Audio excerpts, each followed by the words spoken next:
Ici, je voudrais, bien aimé docteur Guy-Roger Bassafoula, exhorter les peuples aidés pour dire que, vous savez, l'œuvre de Dieu exige de la discipline, l'œuvre de Dieu exige de la ponctualité, l'œuvre de Dieu exige l'amour du prochain.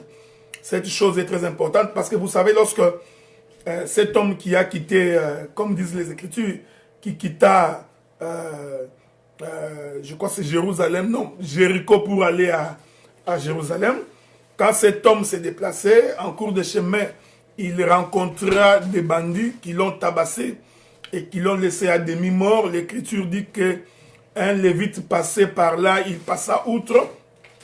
Ensuite, un sacrificateur aussi est venu et il passa également outre. Alors vint le Samaritain. L'Écriture n'a jamais dit bon Samaritain. L'Écriture dit le Samaritain. Donc, il faut faire très attention. Celui qui a dit le bon Samaritain, c'est lui second, quand il a mis le titre bon Samaritain. Mais la Bible dit c'est le Samaritain. Le Samaritain passant par là, l'Écriture précise qu'il y eut compassion de la personne. C'est pourquoi j'ai toujours dit, ce qui caractérise un homme de Dieu, un serviteur de l'Éternel, ce qui caractérise un véritable enfant de Dieu, c'est la compassion que Dieu met dans le cœur de cet homme.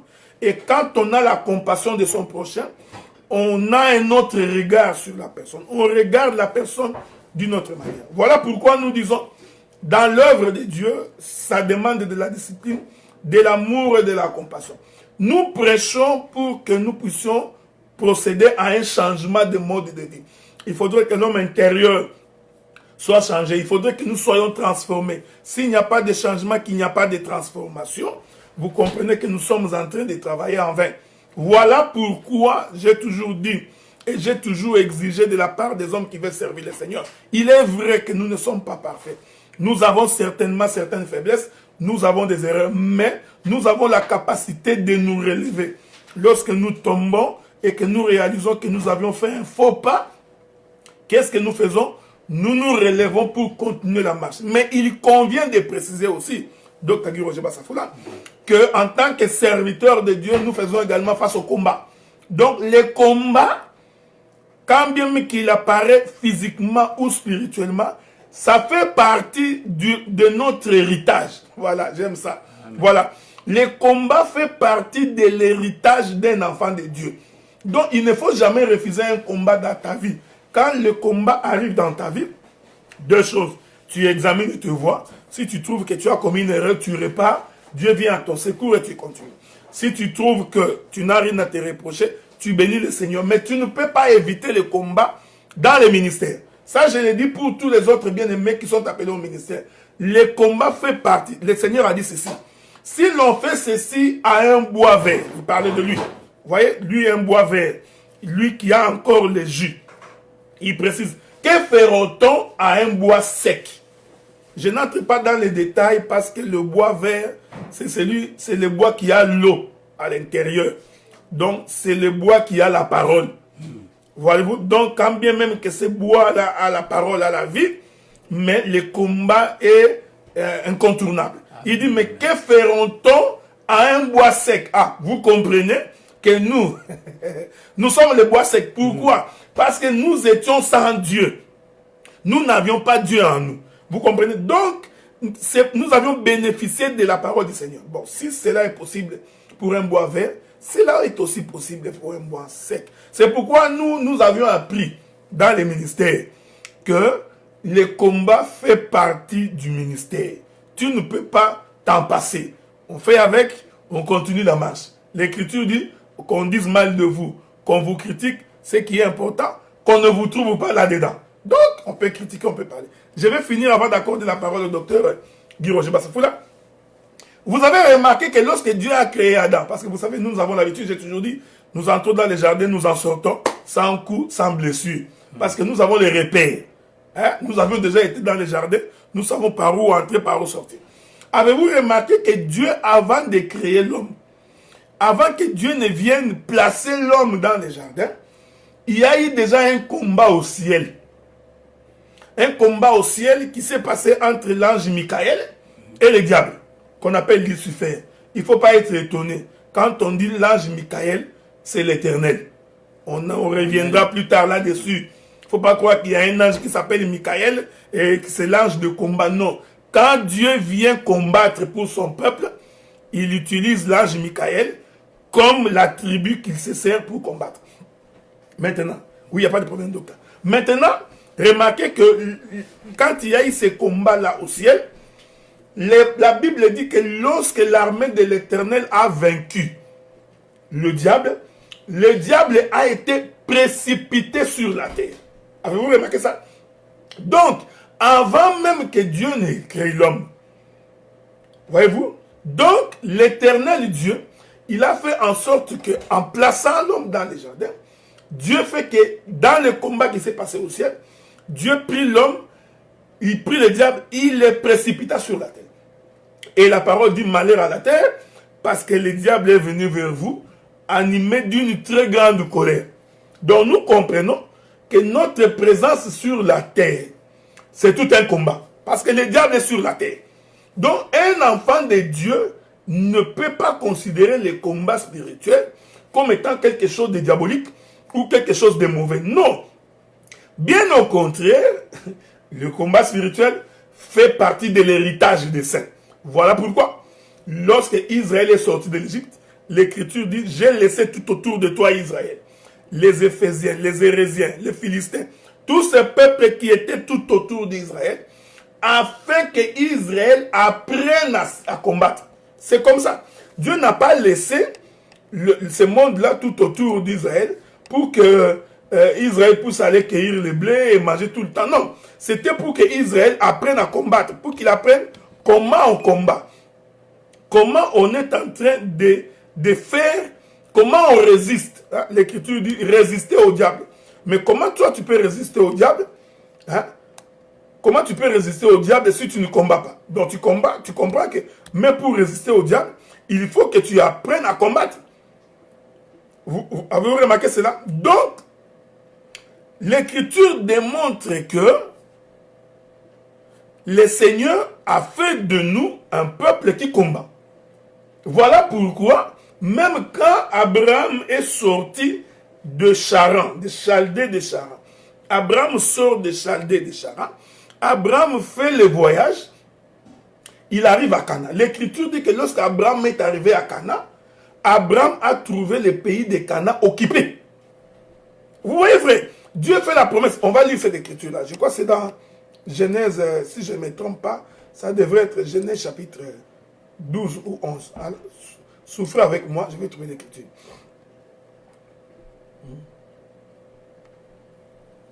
Regardez. La Bible dit ceci. La Bible dit, l'Éternel, Abraham, Genèse chapitre 12. L'Éternel dit à Abraham, va-t'en de ton pays, de ta patrie, de la maison de ton père, dans le pays que je t'ai montré. Je ferai de toi une grande nation, je te bénirai, je rendrai ton nom grand, tu seras une source de bénédiction. On peut continuer. Abraham prit Sarah, sa femme et Lot, fils de son frère, avec tous les biens qu'il possédait et les serviteurs qu'il avait acquis à Charran. Il partit pour aller dans le pays de Canaan. Ils arrivèrent au pays de Canaan. Abraham parcourut le pays jusqu'au lieu nommé Sichem, jusqu'au chêne de Morée, les Cananéens étaient alors dans le pays. Avez-vous remarqué? Voilà. Dieu fait la promesse à Abraham, il dit, je te donnerai le pays de Canaan. Le pays de l'héritage, le pays de la promesse, le pays où coule le lait, le miel et du thon.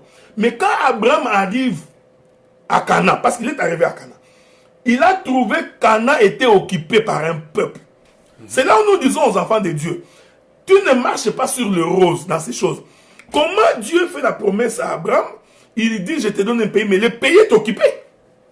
Si vous lisez les textes, vous allez voir que Abraham est arrivé à Canaan, il n'a pas possédé Canaan. La première venue d'Abraham dans Canaan, l'Écriture dit qu'il a habité dans le pays de Canaan sous des tentes, donc comme un étranger. Mais pourtant, c'était le pays de la promesse. Amen. Donc il est arrivé dans le pays de la promesse, mais il n'a pas possédé Canaan. C'est important de comprendre ces choses. Il a même quitté Canaan. Regarde, la Bible dit ceci. On prend, regardez. Prenons le verset 10. Il y eut une famine dans le pays. Abraham descendit en Égypte pour séjourner, car la famine était grande dans le pays. Dans quel pays? Dans le pays de Canaan. Donc le pays où Dieu a fait la promesse à Abraham que je vais te donner le pays, Abraham arrive dans ces pays, il trouve les pays occupés, sous occupation. Cette écriture nous fait comprendre que pour accéder à l'héritage, il faut combattre. Vous comprenez? Donc ici, je ne prêche pas le combat comme les gens de combat spirituel des olanguistes. Ce n'est pas ce que je dis. Mais j'atteste que celui qui ne sait pas résister, celui qui ne sait pas persévérer, celui qui ne peut pas combattre, il ne peut pas obtenir ce que Dieu a promis. Dieu fait la promesse à Abraham. Abraham arrive à Canaan, il trouve Canaan occupé. C'est pourquoi vous allez comprendre que même lorsque Dieu vient placer Adam dans les jardins, je t'informe que les jardins étaient sous occupation. Là, tu n'as pas vu, hein? Bon, on va laisser ça à côté. Est-ce que vous comprenez?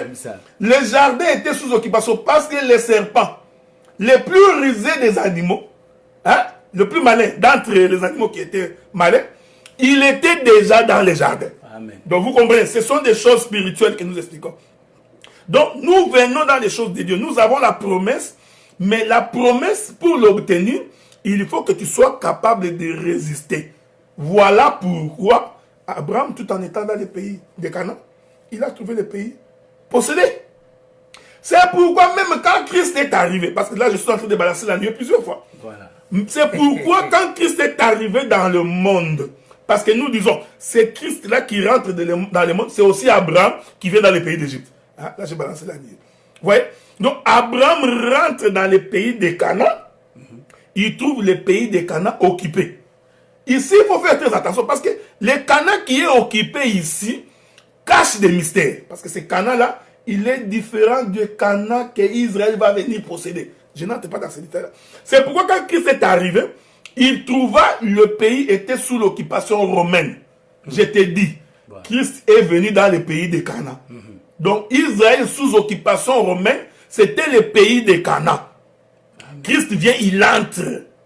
C'est ainsi que Christ va combattre jusqu'à la croix. C'est pourquoi nous voulons exhorter les frères. Pour comprendre que dans les choses de Dieu, le combat est inévitable.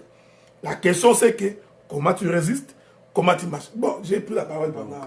Je vais donner la parole au docteur Guillaume. Je sais pas si c'est là. Que le Seigneur vous bénisse. Donc nous disons aussi que c'est le même cas, bien-aimé, que lui-même le Seigneur, le Créateur. La Bible dit que le Créateur lui-même se nomme l'Éternel des armées.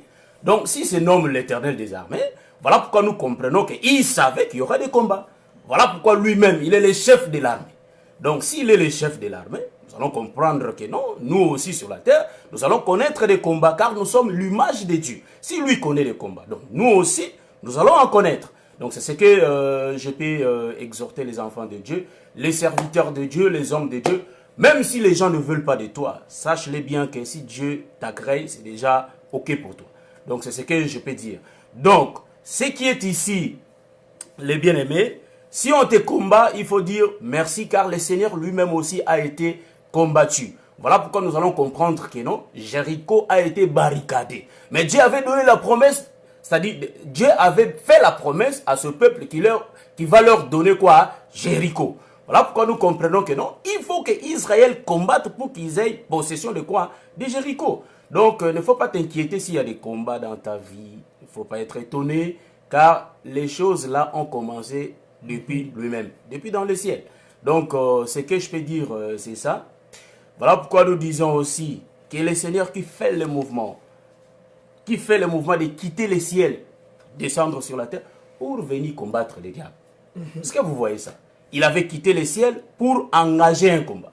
Donc, ce combat, aujourd'hui, si nous combattons, nous disons que nous combattons dans la victoire, car il y avait quelqu'un qui avait combattu pour nous. Donc, je fais qu'exhorter les enfants de Dieu pour voir beaucoup de révélations. Ça, nous cachons ça pour demain.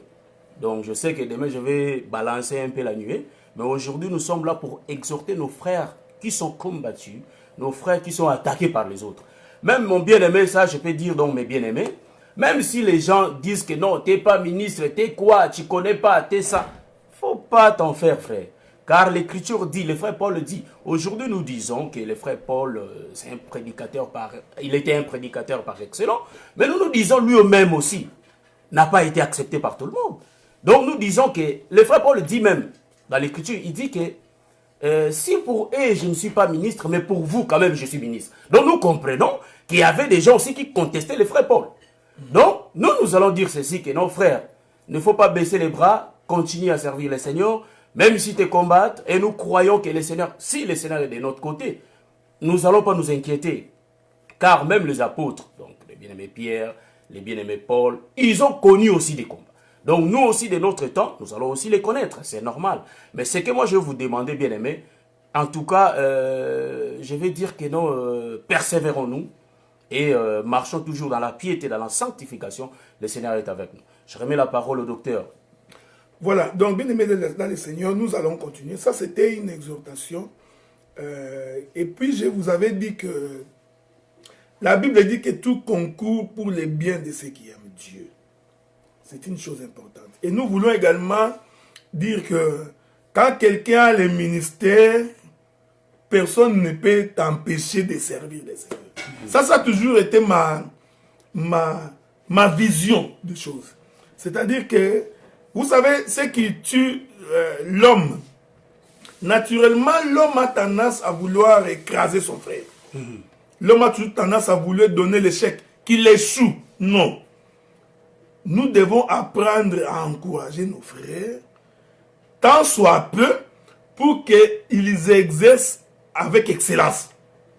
Ceci est très important parce que ça vous permet de servir le Seigneur, ça vous permet d'avancer et d'aller de l'avant. La Bible dit ceci. Ça, c'est Jacques qui dit. S'il peut y avoir un différent entre vous, je ne sais pas si je peux trouver l'écriture. Bon, là, le bien-aimé docteur Guy Roger est tenté de découvrir comment j'ai fait pour trouver les versets. Donc, il est vraiment dans la cuisine. Je ne sais pas si je trouverai cette écriture-là. C'est Jacques qui dit. Donc, Jacques dit ceci. Permettez, je ne sais pas si je trouverai l'écriture. Bon, je ne l'ai pas trouvé. Bon. Il dit au point où nous en sommes. Je vais trouver l'écriture, t'inquiète pas. L'écriture dit qu'au point où nous en sommes. Donc, voilà, allons très vite trouver cette écriture-là. Il doit se trouver dans Jacques, à moins que je ne me trompe. Je sais qu'il est là, quelque part dans Jacques, mais je n'ai pas encore trouvé où exactement. J'espère pouvoir trouver cette écriture-là.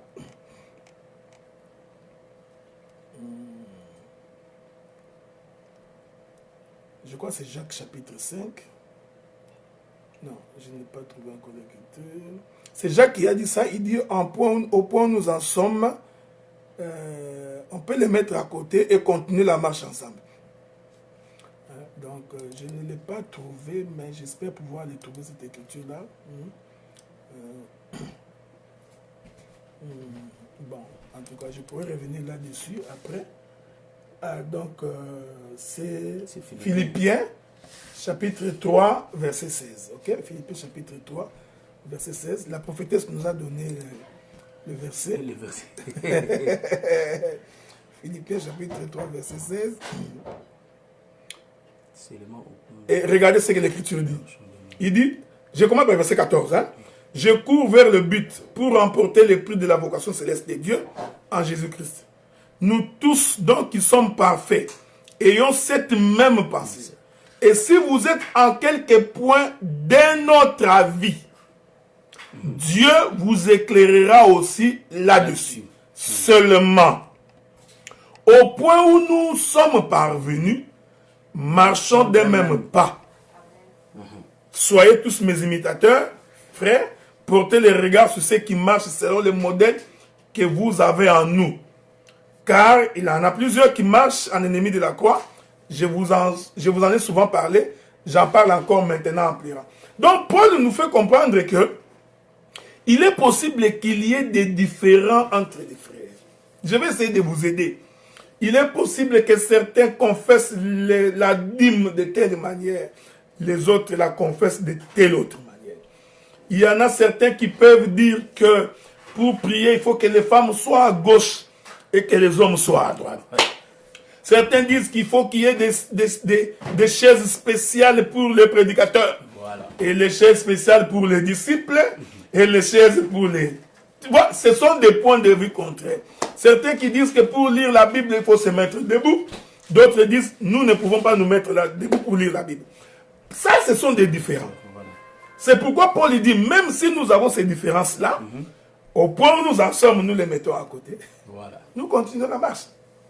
C'est pourquoi moi, j'ai toujours pensé que quand on a les ministères, on ne craint pas, on ne tremble pas. Amen. On est calme, on est posé, on avance sans difficulté, sans problème. Bon, docteur, on n'a pas beaucoup de temps parce que nous allons voyager bientôt.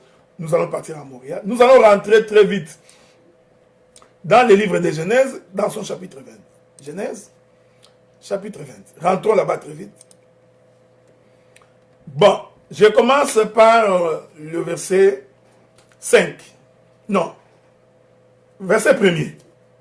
Abraham partit de là pour la contrée du Midi. Il s'établit entre Kadès et Shur et fit un séjour à Guérar. Abraham disait de Sarah, sa femme, c'est ma sœur. Abimelech, roi de Guélar, fit enlever Sarah. Alors Dieu apparut en songe à Abimelech pendant la nuit et lui dit, voici tu vas mourir à cause de la femme que tu as enlevée, car elle a un mari. Voilà, je continue. Abimelech, qui ne s'était point approché d'elle, répondit, Seigneur, ferais-tu périr même une nation juste? C'est pourquoi quand on lit les textes, il faut bien lire les textes. Je vous avais dit la fois passée que la compréhension de l'écriture peut être globale, c'est-à-dire tu prends les textes dans sa globalité, mais on peut aussi procéder par un découpage.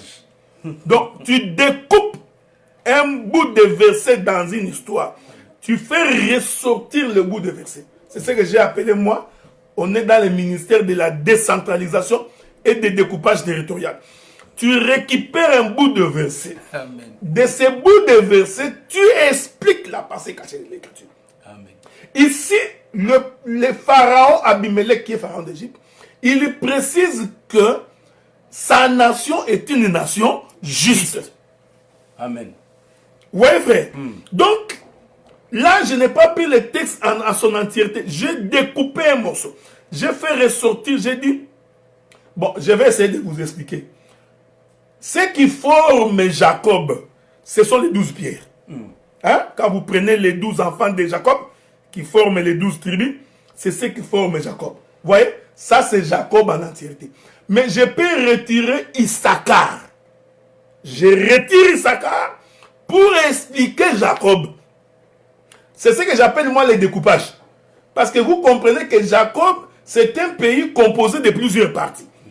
Donc, nous pouvons découper. Voilà pourquoi, frère, lorsque l'on a violé la femme de Lévite, je suis dans Juge chapitre 14. L'écriture dit ceci. Un Lévite est descendu dans un pays avec sa concubine. C'est très important de comprendre. Parce que nous comprenons qu'à cette époque-là, un Lévite avait le droit de prendre une concubine.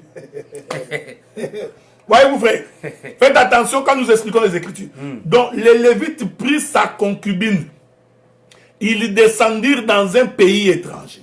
Lorsqu'ils sont arrivés là-bas, la Bible dit que cet homme, les hommes de la ville, ont réclamé la concubine des Lévites. L'Écriture dit que le Lévite va ouvrir sa porte, il va faire sortir la concubine. Comprenez que ça, ce sont des mystères. Or, la concubine qui est en train de sortir, je t'informe que c'est Jacob. Il récupère la concubine, viole la concubine toute la nuit. Donc, pendant toute la nuit, on était en train d'abuser de la concubine, pendant que son mari, le Lévite, était dans la maison. C'est comme s'il ne voyait pas. Vous comprenez ça? C'est le temps où le Seigneur laisse le fils être frappé, il ferme et il regarde. Parce que normalement, un homme ne peut pas faire ça. Quand on finit de violer la concubine le matin, les Lévites récupèrent la concubine. Ils coupent la concubine en 12 morceaux. Donc nous comprenons que cette concubine était 12 morceaux. Tu vois, quand elle marchait, on voyait toute une femme au complet. Mais en réalité, cette concubine était 12 morceaux. Donc, les Lévites récupèrent la concubine, coupent en 12 morceaux. il envoie chaque morceau dans chaque tribu. Parce que quand le Lévite est en train d'envoyer chaque morceau dans chaque tribu, le Lévite était en train de créer les liens des Pléiades. C'est ce que Job dit. Il était en train de créer les liens qui feraient la constellation des étoiles. Donc il disait à chaque tribu, le morceau de la concubine que je vous envoie est un lien qui va vous relier à vos frères. Donc chaque frère qui recevait un morceau, les morceaux les renvoyaient à la composition générale. Amen. Est-ce que vous comprenez ce que nous disons? C'est ce qu'on appelle les liens des Pléiades. Je vous avais dit que j'expliquerai ces choses-là, les signes des zodiaques. Donc, il prend un morceau, parce que le morceau, dès que chaque tribu prenait le morceau de la concubine du Lévite, il comprenait qu'un sacrifice a été fait. On a donc découpé la concubine. Donc, le seul morceau qu'une tribu recevait pouvait expliquer l'entièreté de la concubine. C'est pourquoi dans cet évangile, nous avons la capacité de prélever une portion.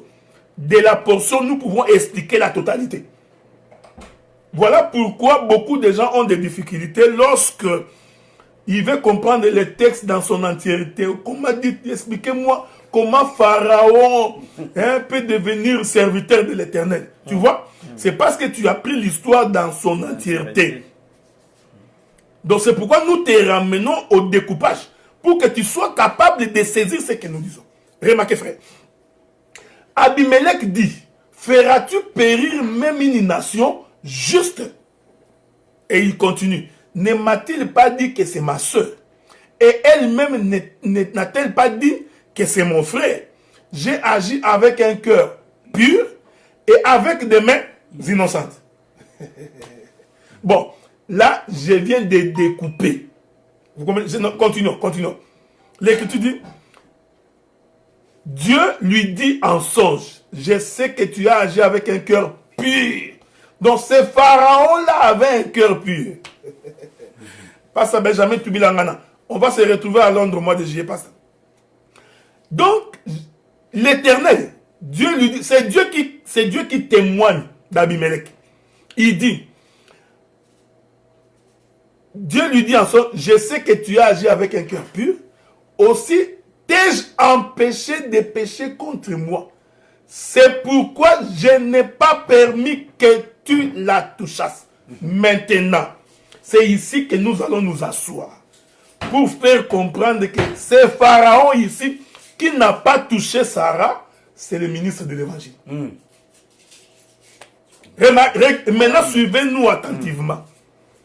Parce que cet homme d'Abimelech ici, c'était un homme juste, avec un cœur pur, avec des mains innocentes, qui a reçu Sarah dans sa demeure. Mais qui a donné Sarah entre les mains d'Abimelech? C'est Abraham. Parce que quand ils sont arrivés dans le pays, Abraham savait qu'on prendrait Sarah. Parce qu'il a pris des dispositions avant même qu'ils arrivent en Égypte. Qui lui avait dit qu'on va prendre Sarah? Est-ce que qui a dit que parce que ta femme est jolie, on ne peut que te la ravir? Qui a dit ça? Est-ce qu'on ravit toutes les femmes qui sont jolies dans ce monde? Non. Donc, Abraham, tout en descendant en Égypte, il savait déjà que Sarah va être prise. C'est ici que nous expliquons que cet Abraham qui descend avec Sarah, c'est le mouvement du Seigneur Jésus-Christ qui est venu avec nous dans le monde, mais qui savait que nous allons nous retrouver dans la maison de Pharaon. Maintenant, ici, je te fais remarquer que Pharaon, il prend double dispensation. Je vais couper le morceau, je vais couper un autre morceau. Amen. Et je prendrai une fourchette à 5 dents pour aller récupérer le morceau qui est sur... Amen. Remarquez cette chose. Maintenant, quand ils arrivent, automatiquement, Abimelech récupère Sarah. Maintenant, Sarah se retrouve dans la maison d'Abimelech. Mais avez-vous remarqué que l'Écriture dit que cet homme d'Abimelech n'a pas touché Sarah? Je vais balancer la nuée de plusieurs manières. Mon bien-aimé docteur Katartizo, ça fait toujours un plaisir de te voir connecté. Hein? Donc je te salue, docteur Jérémie Katartizo, l'homme qui parle bien. Quand vous avez un frère qui parle bien, il faut reconnaître. Il faut reconnaître que cet homme de Katartizo, il parle bien. J'ai toujours voulu que je sois tout le temps avec toi. Ça me ferait également du bien. Le pasteur Alain Lunga également est en ligne. Que Dieu te bénisse aussi, mon béni. Voilà encore un homme de Dieu qui parle bien. Hein? Parce que moi, j'aime l'équipe des gens qui parlent bien. J'aime mettre en tout. Tu vois, cet homme ici parle bien. Donc, je préfère m'entourer des gens. Je vous avais dit, frère, si tu veux être un bon prédicateur, n'allez pas écouter les prédicateurs de Mbelekete Jazz. Parce que si tu écoutes les prédicateurs de Mbelekete Jazz, tu vas sonner, tu vas jouer de la musique à contre-courant. Les accords, ping-pong, ça ne marche plus. Vous comprenez? Ça, je vais vous dire une chose, frère, en passant. Celui qui veut aller loin, il faut qu'il apprenne à côtoyer les gens qui sont plus élevés que lui. Donc, apprenez à écouter des gens que pour toi-même, tu as de l'admiration. Ayez même de la considération. Dieu va t'élever. Ne sois pas jaloux. Nous avons des frères, dès qu'il entend seulement notre voix, il est jaloux, ça l'énerve. Parce que c'est la jalousie. Il n'a rien contre nous, mais parce que nous parlons bien. Or, quand tu bénis, Dieu te bénira. Moi, j'ai toujours béni les hommes qui parlent bien. Je n'ai pas honte. Je n'ai pas peur qu'ils vont m'éclabousser. Donc, nous avons le docteur Guy Roger Bassafoudès. Vous voyez pourquoi il est ici? Parce qu'il parle bien. S'il était Mbelekete Jazz, non. Est-ce que vous comprenez? Donc, nous avons les Jérémie Katartizo, les Alain Lunga, ils parlent bien. Les docteurs Marlène Malengo. J'ai parlé au bien-aimé docteur Roger Bassafoudès ici, hier soir. Nous avons un docteur Josué qui est à Manchester. Je ne sais pas où est-ce qu'il est. Il a déjà quitté Manchester. Il a quitté Manchester. Des hommes qui parlent bien. Donc, quand vous avez des hommes qui parlent bien, précision, et qui sont des modèles de conduite, il faut être fier, frère. Docteur, il faut être fier. Il faut préciser aussi des hommes qui ont des coups d'œil. C'est ce que j'ai dit. Voilà. Mais c'est ça que les gens qui parlent bien, quoi. Donc, voilà. Les gens, quand tu écoutes, même quand tu es prédicateur, tu peux bénéficier de quelque chose. C'est ce que nous voulons dans cet évangile. Hein? Pas les gens, 40 ans dans le désert, en train de tourner, tu tournes dans le désert, tu ne vois pas le chemin de sortie. Non. Mais les autres sont Est-ce que vous comprenez? Les autres, bon, moi, je prends seulement une parenthèse, j'ouvre seulement une parenthèse que je vais fermer. Il y a les autres aussi qui se disent que nos pasteurs, mais on n'a jamais entendu son enseignement. C'est ce que j'ai dit. Pas même un. Vous savez, je vais vous donner un conseil. Vous savez pourquoi? Parce que beaucoup de gens ont des difficultés pour progresser parce que leur cœur est rempli d'amertume. Vous savez, quand tu apprécies, Dieu te le fait retourner. C'est lui qui bénit. La Bible dit, quiconque bénira Abraham sera béni. Celui qui maudira Abraham sera maudit. Ne crois pas que quand tu maudis Abraham, que Abraham aussi va se mettre debout, toi aussi tu es maudit. Non. Le simple fait que tu ne veux pas d'Abraham, déjà la malédiction est sur toi. Voilà. Donc celui qui a tendance à toujours critiquer les autres, je t'informe que tu ne progresseras pas. Mais celui qui sait apprécier le travail des autres, Dieu fera en sorte que ton travail aussi puisse avancer. Donc, c'est pourquoi j'ai toujours encouragé des frères. Quand tu vois ton frère qui parle bien, qui prêche bien, il faut toujours l'encourager. S'il a des erreurs, dis-lui non, le chemin que tu prends là, c'est un mauvais chemin. Mais, nous comprenons que Dieu t'a fait grâce. Nous n'avons pas honte de dire que Dieu a fait grâce au bien-aimé frère ici, le frère amiral. Il parle bien. Ça, on ne peut pas le refuser. Vous comprenez? Donc, mais il faut quand même faire attention dans la marche pour que plus tu vas apprécier. Moi, c'est ce que j'ai toujours dit. Apprécier les autres. Fais un bon témoignage des autres. Continuez à apprécier quand c'est un bon travail. Ne faites pas de la compromission. Ça, non, moi, je déteste ça. Quelqu'un qui ne connaît rien, mais tu fais de lui un pasteur. Parce que moi, pour que je te reconnaisse ministre, même les gens vont témoigner, cet homme, il parle bien. Donc, mais quand tu ne connais rien, on va manger le foufou, on va causer, mais je ne te reconnaîtrai pas en tant que tel. Vous voyez? Parce que, en fait, ça, c'est rendre mauvais service à quelqu'un. Et j'ai toujours dit, pour devenir un bon prédicateur, il faut écouter celui qui est plus élevé que toi. Voilà. Il ne faut jamais oublier ça. Donc, nous avions écouté des gens qui prêchaient plus que nous. Les gens comme le docteur Régis de Bouffang. À l'époque, on l'admirait. Donc, à cause de l'admirer, nous avions témoigné de lui et Dieu nous a fait grâce. Voilà pourquoi l'Éternel a fait que pour que tu deviennes ministre, il faut que tu sois au pied d'un autre ministre qui t'a précédé. Pour que tu bénéficies de la grâce. Amen. Tu ne vas pas échapper, frère. Le Seigneur a pris les disciples. Il a marché avec eux pendant 3 ans et demi. Pendant ces 3 ans et demi, il était en train de les enseigner. Ouais. Or, Jésus, c'est le supérieur qui bénit l'inférieur. Amen. Mais une fois que l'inférieur est devenu comme nous, nous traitons d'égal à égal. C'est ça la différence, frère. Donc, moi, quand tu étais frère, c'est pas un problème. Mais quand tu es élevé au rang de ministre comme moi, je traite avec toi égal à égal. Donc, ce n'est pas une question au monde. Mais, quand tu es encore dans la marche, il faut que tu aies un modèle. Alors, ne choisis pas le modèle des théologiens du temps moderne. Hein? Donc, quelqu'un qui